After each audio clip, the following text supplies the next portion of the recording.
Hello, good afternoon everyone. My name is Greg. I just wanted to talk to you about something that I was thinking about today. I had a couple friends of mine, we were just like talking about stuff, and we got on the subject of heaven, and we were talking about well, I started writing about heaven because my kids started doing a project, right? And the project was about how the different stones, the precious metals and the different semi-precious stones that are in heaven, the different heaven, well not really heaven, but the New Jerusalem city. There's like 12 foundation stones, and then there's 3 gates on each side. There's like a giant cube, like a big old giant cube.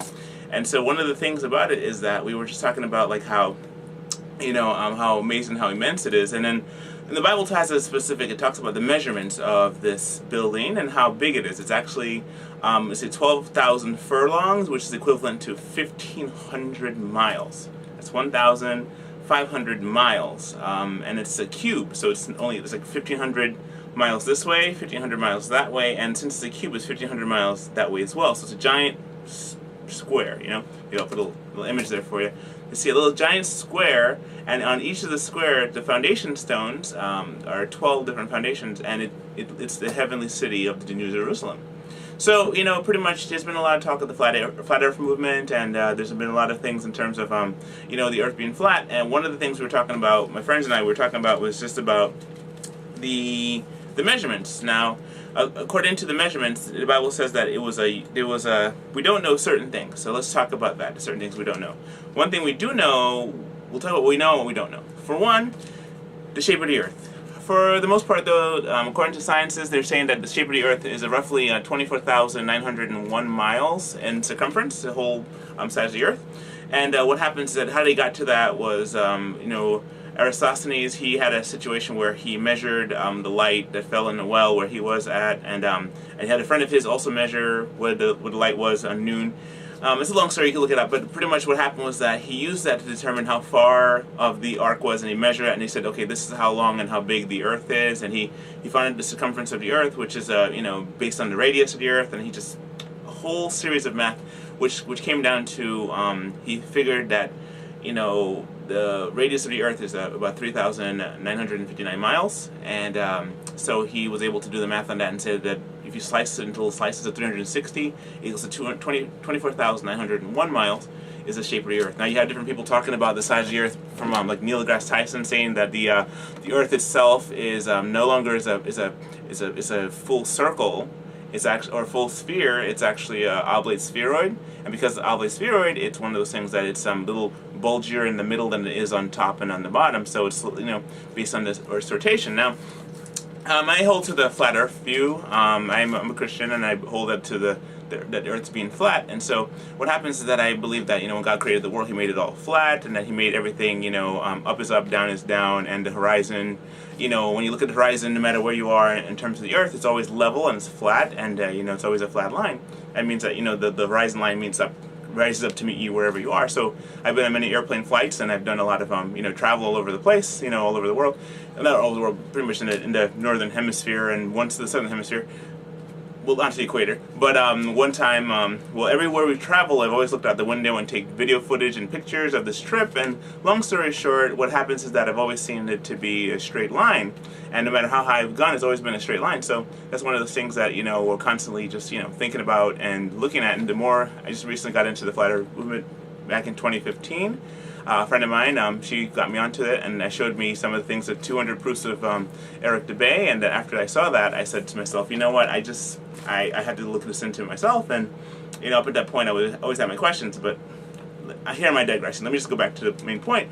The main point was 200 proofs. I looked at that, the Earth is not a globe, by Eric DeBay, and I looked it up. You can look it up online. I'll probably put the information here in the bottom so you can look it up too as well. And one thing the reason I got into it was because so many things in this world are fake, and when you start looking and seeing with your own eyes as to what's out there, and you see, hey, it looks flat, and then you start looking around and you fly in an airplane, and you're supposed to see some kind of a curvature at some point, some kind of a bulging of sorts, then you don't see that. Eventually you come to a point where you say, you know what, I'm gonna trust with my eyes. It's not a mirage. I'm seeing, the line is there, and where the sky and the earth meet, it's a straight line. So I'm gonna just continue with that thought until it's like, somebody could show me, other than a NASA photo, that the that the earth is actually, round, but I want to hold to the world is flat. So one of the things we were talking about today was about heaven, and in heaven was about the new city of Jerusalem. I told you more about this already, but what happens in New Jerusalem was that it has the city walls is a perfect cube. It's 1,200 furlong by 1,200 furlong by 1,200 furlong, so that's 1,500 miles. It's 1,500 miles square. So it's that way, up and over. And so what happens on a round Earth, the math is that for every if you divide up 24,901 miles and you turn that into divided by 360 degrees, you're going to get the number 69, almost 70 degrees. So let's say for every time there's an arc, 1 inch of curve on a 60 degree ball, you're going to get at least 69 miles. So you should be able to see at 69 miles from space, you should be able to see the starting to curve. There's actually a couple things out there to show you that. And so one of the things I was looking into was just the math. So when I started comparing the math from the size of the city, New Jerusalem, city of heaven, with the shape of the earth in and of itself, it's like you got and the curve, following the whole curve math. It wouldn't fit. It would be like you're trying to put a ball, something round on top of something that's square on top of something that's round. Like you'd have like a thing where the ends would not touch. It would be like you're putting a flat thing on top of a square thing, and it would do one of these things. So the city would be like coming down, and you'd have a big round thing, and it would be like you'd have it where it wouldn't rest perfectly because on all sides it would be like this. It would be like so you'd have a thing where it touches at one point, but according to the Bible, it has there's gates, So there's gates. There's 3 gates on each side, and 4 sides. So there's 12 gates in total all around. And so with gates have to be a way where you can access them. So we're going to say that those gates have to touch down on the ground. So when you touch on the ground, it's going to pose a problem if it's a round surface, and especially with 1,500 miles of a straight surface, reaching a curved surface that's every 70 miles, there's going to be a noticeable arc. Therefore, when you put 1,500, it's going to be like that. The whole thing with the flat on a round surface is going to, you just can't do it. Probably have a little graphic there to show you a little bit better. Anyway, so one of the things, one of my friends here, he and I were talking on Facebook, and he said to me, well, you don't know. See, the Bible says that's a new heaven and a new earth. So one of the things was that I started thinking, well, okay, he's got a point there. It's a new heaven and new earth. But then I started reading back in Revelation chapter 21, and it said that the angel had a measuring rod that he used to measure this 1,200 square foot, 1,200 furlong, 1,500 mile city walls, and he measured the walls, and he measured the length of the walls, and the height of the walls, and the depth of the wall, and it was 1,200 miles, 1,500 miles. And so the thing was, like, he said that this new heaven, we don't know the new details to the new heaven, we don't know the new details to the new earth. So, because the Bible says that the new heaven and the old heaven and the old heaven and the old earth have passed away. So what makes me think is that, okay, here you have it, where you have an opportunity there where it's like we don't know what it's going to be going forward. However, the clue is in the measuring rod, the measurement itself, because it's one of those things where you have a situation where we don't know the size. We don't know the size of the new earth, right? We don't know the size of the we don't necessarily know the size of the old earth, because if we're looking at the math in terms of how it's here, and the measurements they gave to us, being around Earth and all that stuff, it was going to be 24,900 miles. So we know that the cube itself cannot fit on the normal Earth. So it has to fit on either the normal Earth with a normal math. So it has to either be a flat plane for a square to land on a square. It has to be another square landing on another square. You have to have one square landing on another square for it to fit perfectly. Otherwise, you're going to have a situation where it's going to be, a round thing landing on a square thing landing on a round thing, and it's going to do one of those kind of things. It's just like not landing properly. So anyway, so my point was we don't have the variables as to what size the new Earth is going to be like. But my argument from the beginning was the old Earth's measurement is flat. The new Earth measurement is flat. So a cube object would fit nicely on a round object, on a flat object, as well as on a flat object. as long as the object is flat. So if it's 1,500-mile city, lands on a flat surface is 1. If it lands on, and that's the new heaven and new earth, as well as the old heaven and the old earth, which is, if it was the same thing. The reason why I'm making a correlation, because they take the measurement from one to measure the next. So it's not like it's saying, well, here's in heaven, there's new measurements. It's like, no, this is the measurement from the past, right? And the measurement from the past says that 1,500 miles, 1,500 miles, measurable miles, furlongs, is how big this city is going to be. That doesn't give us any clue as to how big the new heaven and new earth is going to be, true, but we at least know how big the city is going to be. The one thing that's specifically interesting about the Bible is that it has specific, detailed specifics when it comes down to certain objects that God asks people to make. For example, when you have the ark, God told Noah to build the ark, and the ark was a specific height, a specific length, a specific width, and with specific materials, right? The same thing with the Ark of the Covenant. When he built the Ark of the Covenant, it had to be built with a certain kind of dimensions, square, and square, and right there. So it had to be square and everything like that for the design, for the dimension, for the angels on top and everything like that, for the box and the way they carried it was all specific. The same thing for the tabernacle. When they built the tabernacle, it was a specific square. Everything was like a rectangle. You look at all the shapes so far, it's all been like rectangle shapes.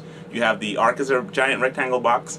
The Ark of the Covenant is a rectangle box. And the tabernacle is a rectangle type structure, And when God asked the people to build a tabernacle, he had the Levites who were the priests of it all. He had the people had to build specifically. And inside the Holy of Holies was where they could never go in there. But the bottom line was that everything God had was a specific plan. When they built the temple, it was the same thing. Another squarish oblong rectangle type thing, and as it was doing that, you have it where God has specific temple information. So it's safe to say that when God asks somebody to do something specific, it's specific to the person as well as specific with dimension. So God says, for example, there's a part in the Bible that says about God honors His word over His name. He magnifies His word above His name, which is to say that God puts emphasis in what He says very clearly for us. Certain things we get kind of caught up and not sure exactly about what is what. But for the most part, when God says something specifically, like for example, Adam and Eve, you eat from this tree, the day you eat from this tree, you're going to die. You're going to surely die. He's talking about the spiritual death they're going to face, just being separated from Him. First thing is first, He kicked them out. That day, He kicked them out of the garden, sent them into the world, and they had to face a really rough world. So they died, and their relationship died that day. And they physically died, like Adam's case, 930 years later, he died physically. So what happens is that God has very specific. So when God asks you to build something, He has a specific dimension, specific details that a person is supposed to follow through. And when they do that, it's like He's able to build and accomplish great things. So for example, you have the thing, even the heavenly city of Jerusalem, it measures the 12 different types of stones. And then you have not only 12 different types of stones, you have the pearly gates in front. Then you also have the details about what's inside the city, the streets of gold. You have we can design to some degree an aspect of that, because He tells us what kind of crystals this has on the wall, what kind of minerals. There's emeralds. There's I had my kids go and do like a project for me, and they were able to get like all the different stones, and they got all the different colorful stones. And it's not a Roy G. Biv type thing where it's red, orange, yellow, green, blue, indigo, violet. Roy G. Biv. No, it's more like various colors and different patterns with different types of stones, And there's no diamonds in the heavenly kingdom. It's interesting, but there's stone, there's emeralds, and there's jasper, and then there's different types of stones that are very beautiful. That when you put them together, it makes a really nice structure. So. Okay, so that's one. One of the things that we were talking about was my friend of mine says, he said to me, even though, Greg, you bring an interesting point and all about the measurements, that for sure, we still don't know the shape of the earth. Now, here's a clue that kind of came to me one day. Today I was talking about this, so here's a clue that came to me. And it just kind of always bounced back and forth, but I never actually just sat down and thought about it until just our argument and our debate on Facebook. It was like one of the things that said, that the Bible has a lot of things regarding the third. It's like 1/3, right? Now it talks about the third of the angels. When Satan comes down, he's going to take a third of the angels with him, and that means that 2/3 are going to stay back. There's another thing it talks about in Revelation chapter 8 about many things. For example, it talks about trees. A third of the trees are getting smite. A third of the water getting smitten. The ships in the water turn into blood. The water and the ships getting destroyed. A third of the ships are destroyed. A third of the sun and a third of the moon will be darkened, right? So, and then also talks about different things that happen. So chapter 8 in Revelation is a very interesting chapter, but one of the things I wanted to emphasize was the third part, 1/3. It says a third of the trees, right?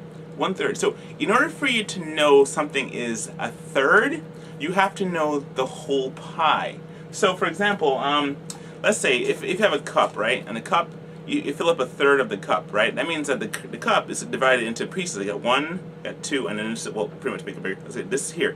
This part here is 1/3, this part here is another, and that part here is a third. So you have to know the whole size of the cup in order for you to know which part of it is a third or not. Because you can't say, well, this is a third, and you don't know the half, or this is a third, and it's the top of the cup. So you have to actually know something specifically as what is a third. So a third is, 33%, right? It's not 100%, it's a third, 1/3, 33%, as opposed to 66%, as opposed to 99%, which is, almost 100%. So the thing is, like, when the Bible says that something is a third, it means that there is another 2/3 that is not destroyed, right? And so the 2/3, 1/3 that's destroyed is a significant amount, and the 2/3 that are not means that there's an average number. So when John, who was in exile on the island of Patmos, had this vision, he would have to have seen or known what the whole pie is, right? The whole plate is, in order for him to say, well, a third of it, if it's a round thing, he'd have to be like, well, let's see, I guess a third would be, about here and here. But if it's a plate type thing, where it's a flat earth type thing, it says, well, okay, as you look at it, he can say, well, a third of the earth, he says, well, it could be, right here, 1/3, a significant portion of it could be demolished, because here it is. He'd have to see the whole thing to know what a third is, or have to be able to be aware of the whole thing. Because you can't say, you got burned over 20% of his body. You'd have to know the whole 100% to say 20%. You can't know the whole amount in order to say just a little bit. You just doing the math. Just how I understand it, at least, is that in order for you to know both sides, you have to say one part is a third. You have to know that it's the whole part is 3/3, which is a whole part, So anyway, so one of the things that next one was, see, that's where I think it's kind of a really wild and very interesting thing. The Bible has also many references about, like, the earth standing still, not so much the earth standing still, but actually the sun and the moon standing still and rotating around the sun. God made, in the book of Joshua, when Joshua was going to fight, that he made the sun and the moon stop rotation. And that is a cataclysmic event on a round ball, but it's not a cataclysmic event on a flat surface. That's one of the things where God could stop the sun, because the Bible says in Psalm chapter 19 how the sun has its circuit. It has a circuit and it goes around, throughout all the earth. It comes around, and also talks about how there's different things where when God made the sun, the moon, and the stars, He made it on the 4th day of creation, day 4 of creation. And He said when He put it.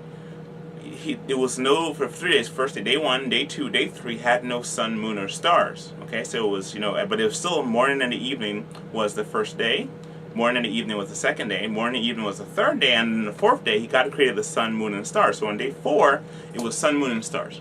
So one of the things that I wanted to share was that, here you have it where, we always think about, okay, well, sun is what gives us life, but actually it's God who gives us life. And God gave us life. And He said in the beginning, the first thing He said was, let there be light.